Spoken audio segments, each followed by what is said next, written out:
Oh boy. All right, let's get the cracking on this. All right, let's get to moving. So on March 18th, I sent that 22 tracks in about 80 fucking minutes. I took a lot of notes on this bad boy. Looks like Drake finally released his playlist, as he's calling it, More Life. And I'm about to go through and dissect every single fucking track in order on this bad boy. And at the end of this video, I'm going to give you a summary of my thoughts and rating on this playlist. But whatever the fuck that means. But let's go ahead and get started because we got a lot of tracks. So let's hop on it. And this is my first official music review of the year. So here we go. So, anything else I want to add before jumping in? Oh, just to kind of give you kind of a perspective of where I'm at with Drake's body of work in terms of mixtapes. If you're reading this, it's too late, and what a time to be alive. The first one I mentioned, I gave an 8 out of 10. 8 out of 10. I actually thought it was a pretty solid project, and then the one that he did with Future that I mentioned, I give that more of a 6 out of 10 because it's just it's mostly just turn up music, but it is a huge guilty pleasure of mine. Think of Me Later, I gave a 7 out of 10. Take Care and Nothing Was the Same, both got an 8 out of 10 for me personally. And then for Views was pretty bloated in my opinion, so gave it a 6 out of 10. But let's get to More Life, shall we? All right. Now, this first track was actually a favorite of mine. Like, I love the really razor sharp snares on this bad boy, and there were some really great low end fucking sub bass hits on here. Like the bass lines in this bitch are enough to just fucking rattle you fucking senseless. And mostly this track is about our boy Drizzy just spitting about his past and where he is currently in terms of his career. And there's also a lyric of him talking about drunk texting Jennifer Lopez. And like we've seen pictures of Jennifer Lopez and Drake like hugging and being close together, but it's a concept of this motherfucker being drunk off a bottle of Hennessy or something like that and sending a text to Jennifer Lopez, and it's not, she didn't get the text. It's like, what the fuck? This motherfucker is moving up on a whole nother level. And then he's got that one saying that's like, more tune for your head top, so watch how you speak on my name. He says that a bunch of times throughout this record, and for good reason, because there's a lot of tracks on here. Holy shit. I was not expecting this to be such a dense project, but Free Smoke was one of my favorite tunes.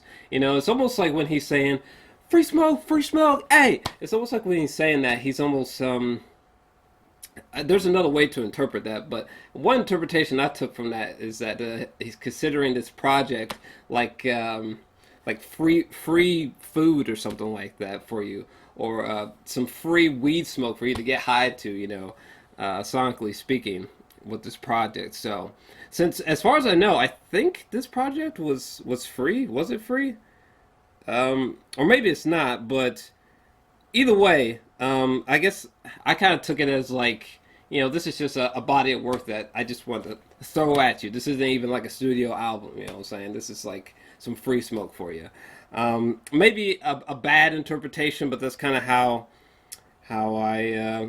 I interpreted it. I didn't purchase this album. I kind of anyway.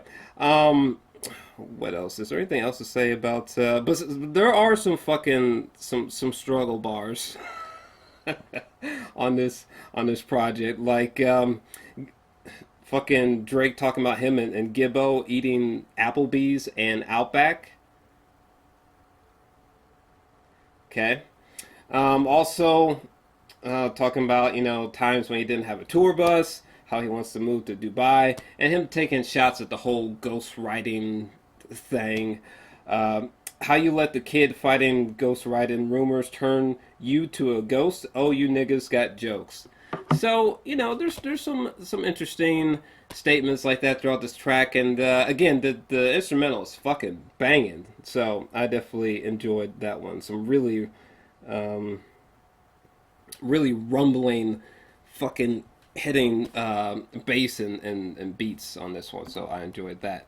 But on to the next track, No Long Talk. And then for this one, really, this is just fucking Drake and Giggs just getting in the studio, just trying to hype people up. This is really just a hype track, just to make people like, oh shit, you know. There's, that's kind of about it. You know, it's got some. The instrumental on here is pretty moody, and there's some hard hitting 808s, but there's really nothing more to sort of add about track number 2. And then we have fucking Passion Fruit, which this actually ended up being an honorable mention of mine. This track is mostly about Drake sort of crooning about some relationship, some fucking woman, I don't know. But my God, seriously, every time I listen to this track, yes, it's kind of cheesy, yes, it's kind of corny, but it kind of reminds me of. I feel like when I'm listening to this track, I should be drunk on a beach on some Caribbean island as the sun is setting, just fucking doing this next to just doing that next to some fucking chick while this track is playing. It's got that sort of tropical, breezy vibe to it.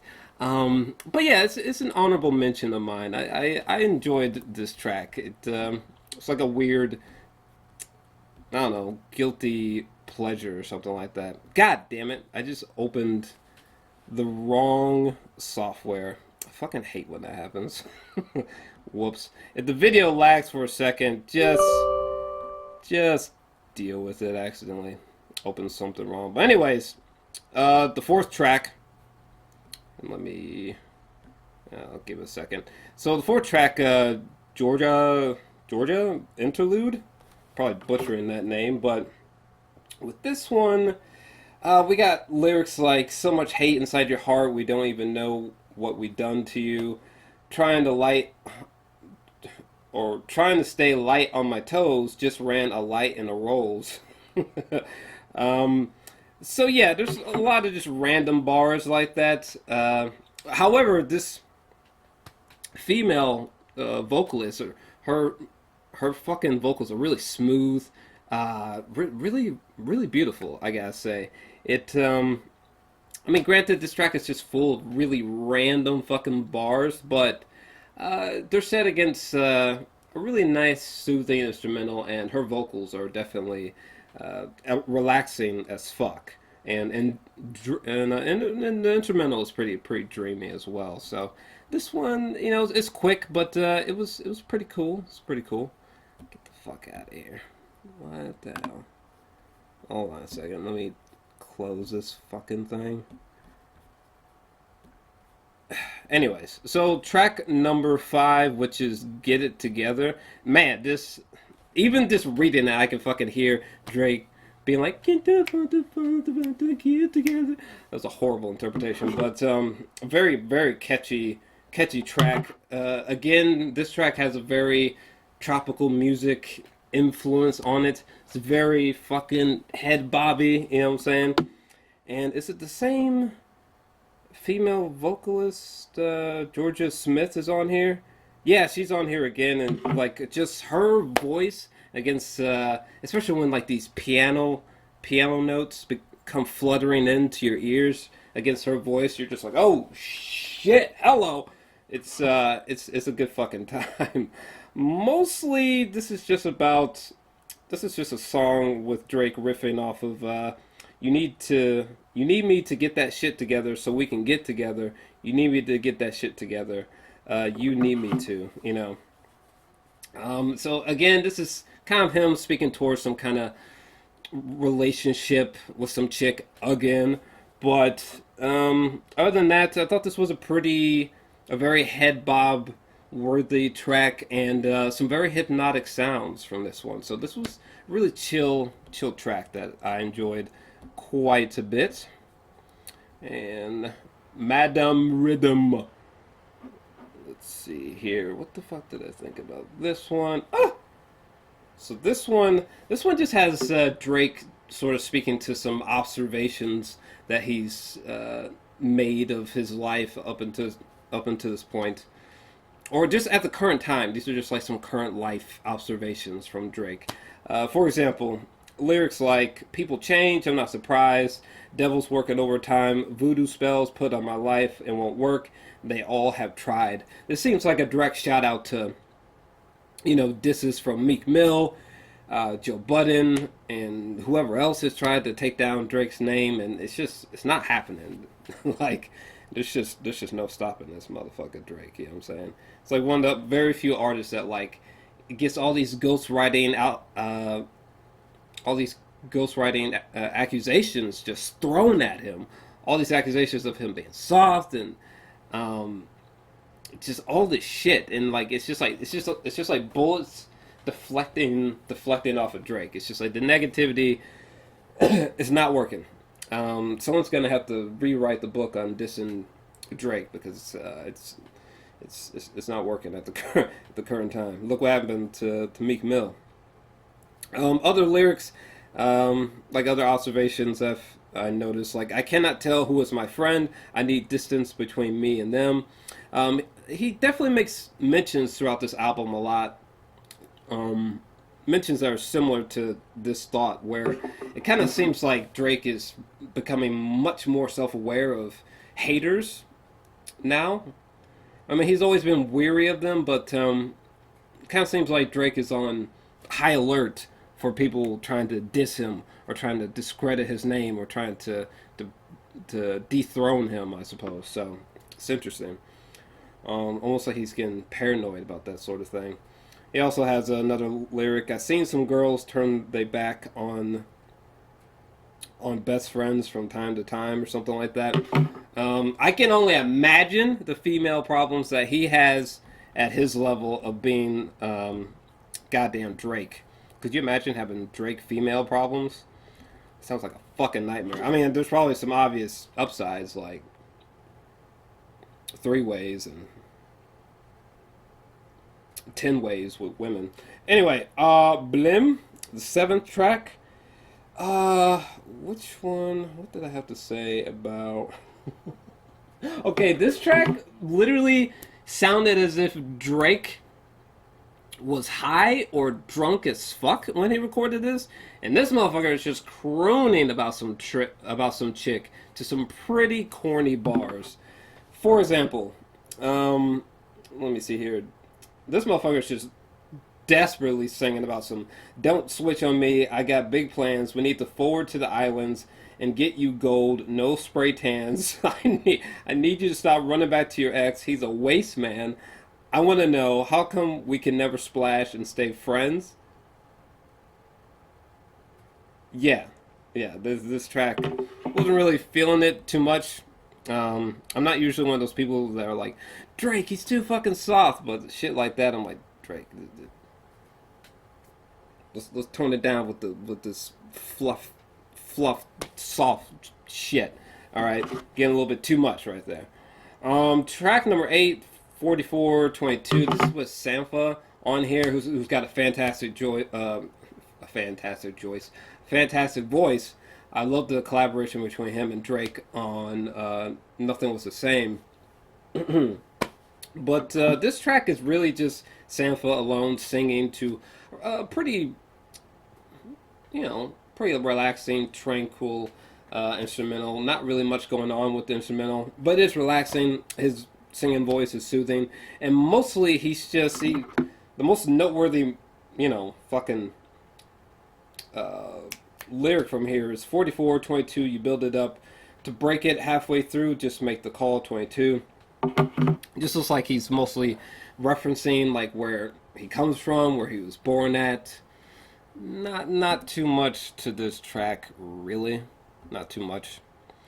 However, this track was another favorite of mine. Free Smoke was a favorite. This was definitely a fucking favorite of mine. This was a fucking banger of a goddamn track. Holy shit. I mean, it has just such an infectious beat where you're just like, oh shit. It just sounds fucking dope. I mean, this is something that you, when you're listening to it in the car, you turn the fucking volume on full fucking blast. Because the beats on here will just fucking rattle your fucking car about. I definitely love Drake flow wise, lyrically on here. He sounds very confident, almost like very arrogant in a way. Some of these bars, it's just like him flaunting his arrogance, his confidence around. You know what I mean? Some of the bars on here, like Hermes Link, Ice Blue Mink, Tat on My Ribs, like I don't know what permanent is. God, I can hear the beat already. I don't take naps. Me and the money are way too attached to go and do that. I really love his delivery on this line right here. I could go make enough money off that and not even rap. What's that? Facts. The way he made that flow, I was just like, God damn, six God. Again, nothing like, mind blowing about these fucking lyrics, but this is just a fun banging track. Man, I fucking love it. Oh man, just a huge guilty pleasure of a track for me. We got Skepta up in here again. There's a lot of UK grime influence all over this project. It was really cool to hear Skepta in here because I'm a big fan of that scene and like especially UK bass music. I mean that's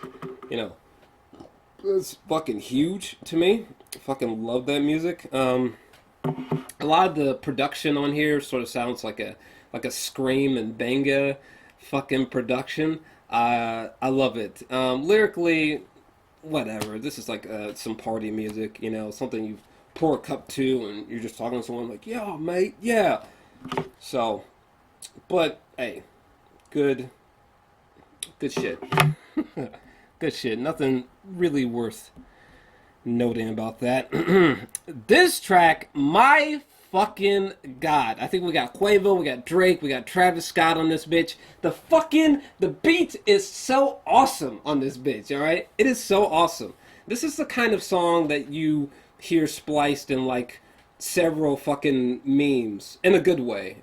This time, in a good way. I mean, like when you're watching Vines and you might hear like a Drake song in the background against it. Like this is like one of those songs. Like you're just like, what the fuck is that song? And the fucking flute. Remember in Anchorman when fucking Ron Burgundy, he had that fucking flute and he was like, I just picture Ron Burgundy going ham with goddamn bass explosions and fucking these big old 808s just pounding in your ears. Like this track is amazing. It is amazing. Just that humming bass line just fucking gets me. Also, I think the lyrics are very catchy on here as well. But I mean, some of these lyrics, like most of them are not good, but they're just catchy and they just get stuck in your head. Never let these niggas ride your wave, but it's getting hard for you to fake it now. Fuck being rich when I'm 40, man. I'm trying to make it now. It seems like they're all sort of riffing off of that concept. They're just talking about how great things are for them at the current time in terms of their career and wealth, the crazy things they can do. Kind of seems like that's mostly what this song's about. I mean, technically speaking, it's actually about Portland in some respects as well, but yeah.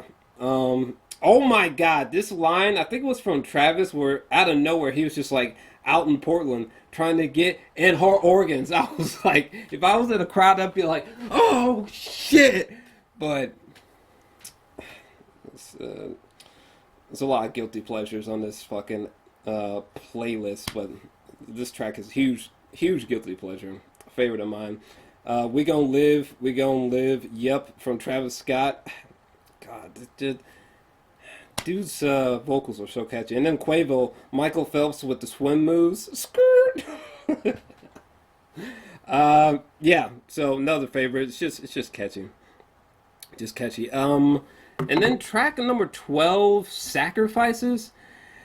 I don't think I really liked this track that much, if I'm not mistaken. Let me see here. Had 2 Chainz, Drake, Young Thug on there. Yeah, I didn't really like this track. There was a nice piano number on here, but a lot of the bars were pretty fucking forgettable, to be totally honest with you. And some of these lyrics, like from Young Thug, I'ma use your name like who is he? You get it? I said I'm a username like who is he? Got some gold on, leprechaun, sheesh, deep sleep short for deceased. Yeah, the bars are not very not very memorable on this bitch. But I tell you one thing, I could actually understand Young Thug, so that's uh that's a fucking positive. Anything else left to say about this track? I almost just choked on myself. And I'm convinced I made sacrifices. I've been balling ever since. We seeing so many blessings.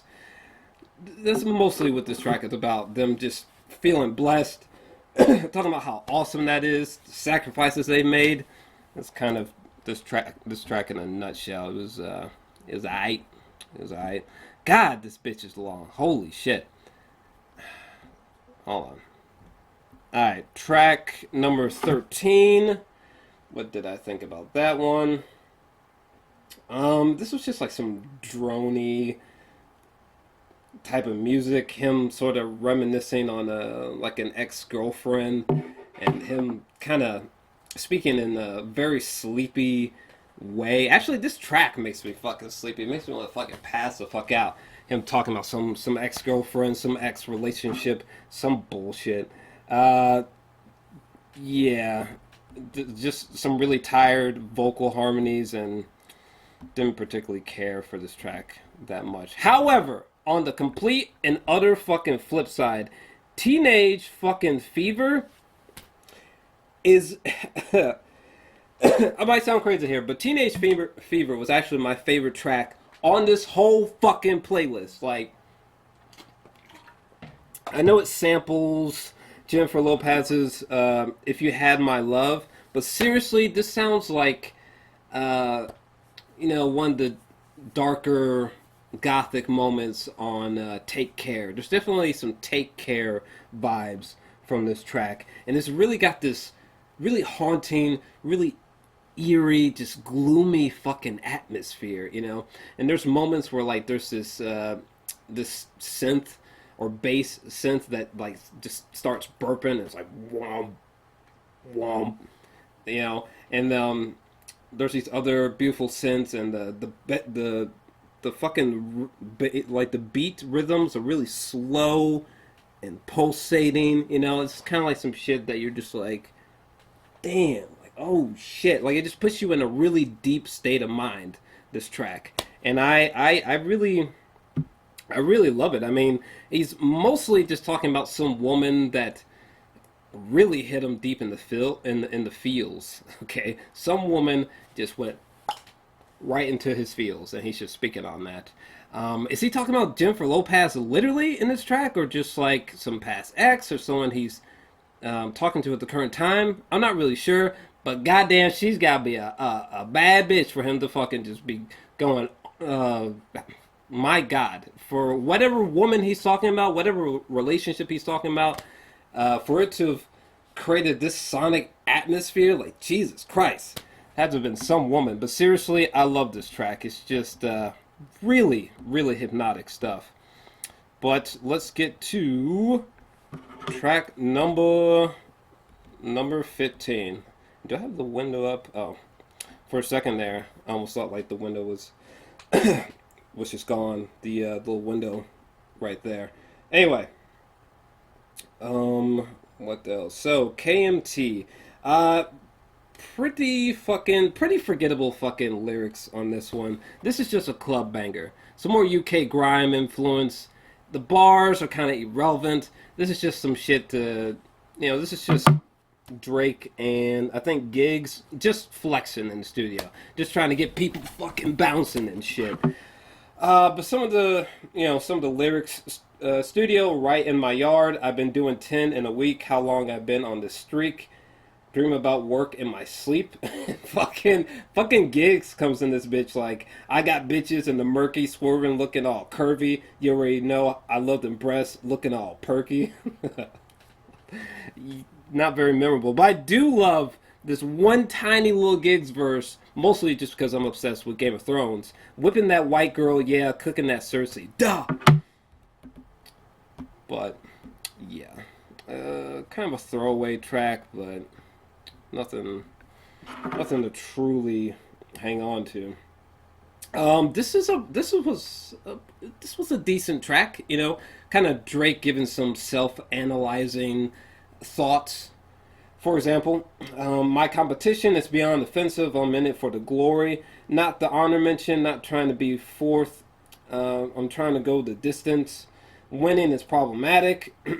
um, People like you more when you're working towards something, not when you have it. Way less support from my peers in recent years as I get established. Yeah, not too much going on with the instrumental here, but the focus is really on Drake spitting bars. This track is just about Drake going in, spitting bars, you know, with some really introspective thoughts. So this track was pretty cool. Not a favorite, but it's pretty good. Let's see here. Can't have everything. Can't have everything was a fucking favorite of mine. All right, another favorite. Definitely top on the list. Like the first 17 seconds of this bitch, it's like being in a helicopter and someone kicks you out and you just fall into an ocean of low end fucking smacks and fucking huge walls of bass, like just deep guttural fucking sub bass lines and hits. I mean, my god, the opening is, this is the type of song that you turn on in a car that has like a lot of sub speakers, and like everyone in the car is just vibrating like some chick's hair is fucking raising and flying around her fucking head. Just my god, the low ends on this track are fucking incredible. Mostly this track is about Drake just wanting to conquer, you know. He's feeling like with his career and with hip hop, I think Drake feels like he's conquered a lot of the landscape and he just wants to conquer more. He just wants to conquer everything, you know. Some of these bars, some of them are a little bit sketchy. Like y'all niggas is arrogant. Y'all at the Sheraton, all that shit embarrassing. Tell your big homie Omo for going there again. He ain't even die a ball in his inheritance, which is a cool line, but all that's in my account at the Bank of America. I remember when I first heard that, I was like head bopping. When I heard that, I was like, nigga, Bank of America. That you couldn't have thought of something harder to say. But I do love this lyric, and this might be my favorite lyric from this whole project, okay? Because it's facts. All that Drake hysteria, 6 side, east side, all that for my area. There truly is a sense that in the rapping world that Drake is kind of this form of hysteria. I mean, Drake is kind of everywhere. There's sort of no defeating him at the current time, and he's just fucking everywhere. And the genius thing about Drake is that, you know, with being able to rap seriously and being able to sing adequately, and also being able to be meme worthy in a good way, he's just everywhere. He's truly conquering and taking hold of the landscape of hip hop. It's just kind of insane, kind of insane. Sort of the outro I thought was a little bit corny with his mom. It sounded like a call from his mom left in his voicemail or something like that. Could have done without that, but whatever. Let's get to track 18, Glow. Now look, I love Kanye, and the concept of just having Drake and Kanye on the same track is cool. But personally, I was pretty underwhelmed by this track. This is a track that should have felt like, you know, lyrically, sonically, this is a track that should have felt like Otis or Niggas in Paris. It should have felt like that. You know, I didn't really want to hear this kind of singy. I didn't really care to hear them fucking singing and casually rapping. For example, Kanye, he's sort of like, pour your heart out. Ain't nobody show love. They used to laugh when my whip was on the tow truck. Till me and being broke finally broke me. You know, I wanted something a little bit more fiercer, a little bit more ferocious I want the lyrics to be and the delivery from both of them to be a little bit more aggressive. I wanted this to be more of a club banger slash grimy, fast paced hip hop track, and instead it was just like this kind of sing songy, I don't know, really soft track. I guess I wasn't really feeling uh, this track that much. I feel like this is one that a lot of people probably really like, but for me personally, I wasn't really vibing to this track. It just, I mean, it's cool that him and Kanye and Drake are kind of together, but I don't know. It kind of, yeah, kind of is just like a boring version of that Blessing song with Drake, Kanye, and Big Sean. Just wasn't really feeling it. It was a bit tame, I wish it was more aggressive or something. Track number 19. This is another Party Next Door collaboration. Like, if you're reading this, this is too late. That song Wednesday, I think it was called on there, with the Party Next Door collaboration with Drake. That shit is awesome. I love that kind of shit. That kind of shit sounds haunting. It sounds eerie. Sounds like something you would hear after like smoking like 12 bowls or something like that. Like it, that kind of thing is cool. It's all spaced out and dreamlike, But this instrumental felt very not that. Felt kind of hollow, sonically speaking. It wasn't the kind of instrumental to make you move your body. It wasn't really that chill. It was just kind of boring. This track, I don't know. Just really slow. It just sounds like this track was designed to sort of put me to sleep, and not in a good way. So, wasn't really feeling this. Was there any interesting lyrics to note on this one? Nah. Just wasn't that much of a beat. Wasn't that much of a atmosphere on that track. So wasn't really feeling it. Again, this is another track that I surprisingly wasn't feeling. I almost feel like from which one was it? From track 17 all the way to the end. I feel like after track 17, it's just like, God damn, Drake, we're still going. There's more songs. Fuck, man. This project's 80 minutes, son. It's over an hour. Good God, what more do you got left? Shit. Kind of dragging this on, but track number 20. I mean, the meaning behind this track is pretty self-explanatory, but, fake love from people. But in a bad way, this is very meme-worthy and very corny territory. This motherfucker shouting, I got fake people showing fake love to me, straight up to my face, straight up to my face. I was like, oh my God. I don't know, this track was kind of obnoxious to me. I wasn't really feeling it all that much. I was like, Drake, come on, bro. I ain't got time for this. I wish that this track was more of like a more of like Used To with Drake and Lil Wayne, something like that, But the title like Fake Love, you would expect something like Used To, banging beats, some really clever fucking flows, really taking sharp jabs at fake friends and shit. But no, just track 21.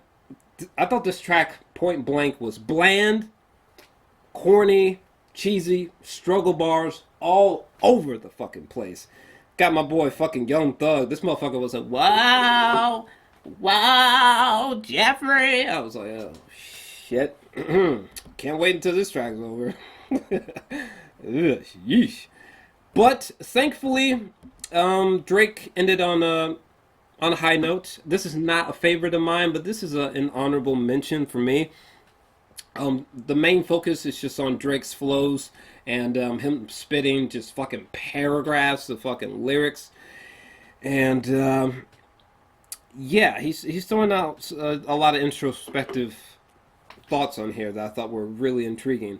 For example, I was an angry youth when I was writing views, saw a side of myself that I just never knew. I'd probably self-destruct if I ever lose, but I never do. That's kind of fucked up because that makes it sound like if Drake were to ever lose in a dissing battle, he would take it as harshly as Ronda Rousey took her first loss from Holly Holm, you know, when Ronda first got knocked out. Ronda was talking about like suicide and shit. So I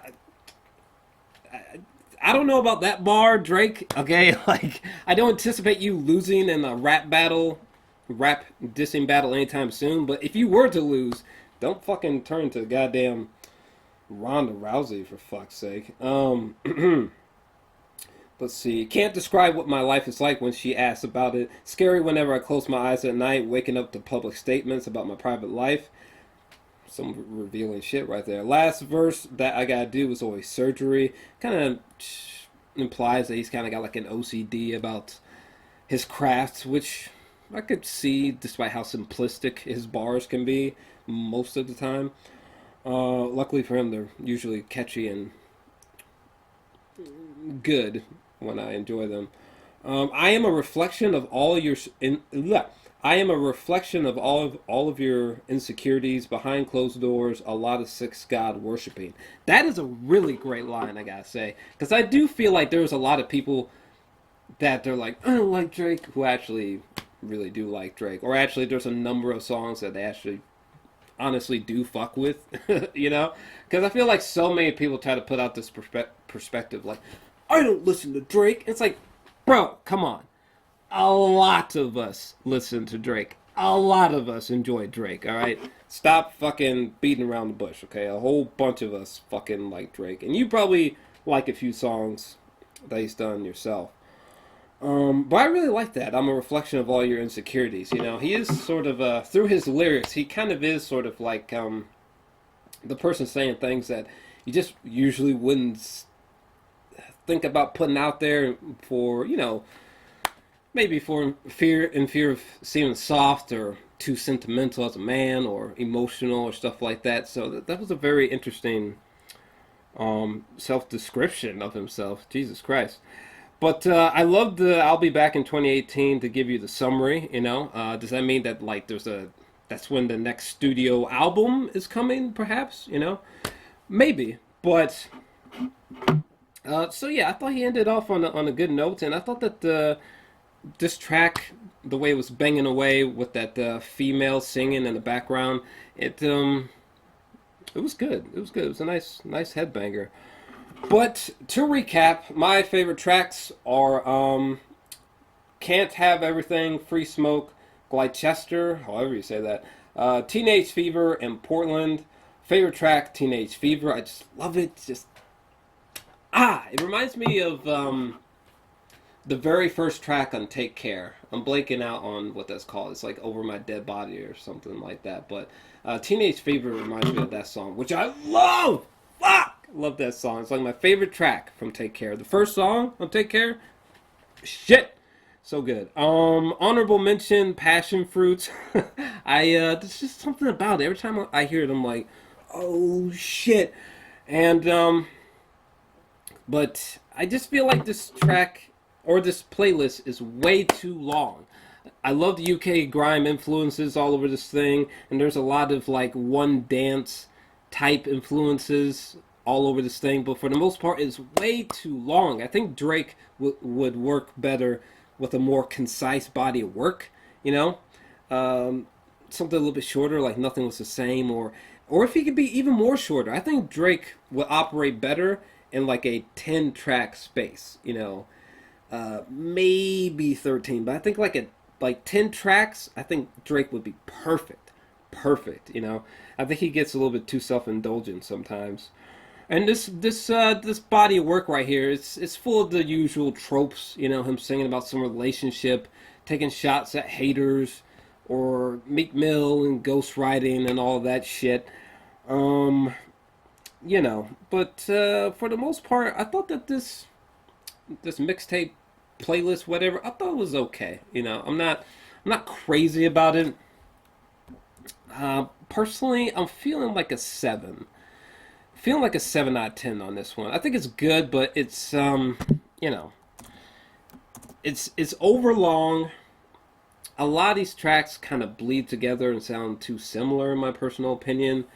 A lot of the bars are incredibly forgettable, and I don't know. It just doesn't. I feel like his last project, if you're reading this, is too late. I thought that that project was way better than this project. Personally, I really fucked with that project. I thought that was actually better than what he did here. But and I thought that this was definitely better than Views as well, also, which is kind of crazy given the huge publicity push and the huge hype behind the Views. But either way, I'm feeling a 7 out of 10 for this record. I think it's good, just not great.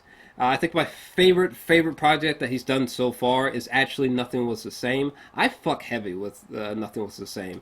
I mean, it's no Mozart, you know. There's no, it's no K Dot. There's no Tupac. There's no Eminem. Duh, I know. But pushing that aside, I really love Nothing Was the Same so much. That whole project, I think that's his best body work that he's made so far. But for this, feeling a 7 out of 10. But what about you? What did you think about this playlist? What do you think is coming next? Let me know your thoughts down below. And yeah, I think that's all I got to say on this. This is kind of like a new. This is similar to how I used to edit album reviews in the past, but I'm trying to do more videos in one take because I just, my time outside of YouTube is not that much. So I'm trying to, make doing reviews a little bit easier on myself. So hopefully you enjoyed this stream of consciousness. If you enjoyed this video, definitely make sure to smash that like button and subscribe as well. In fact, in the lower right hand corner of the screen, you should see a little circular button. You can tap that to instantaneously subscribe. And I'm out. Let me know your thoughts down below. You dirty bitch, you.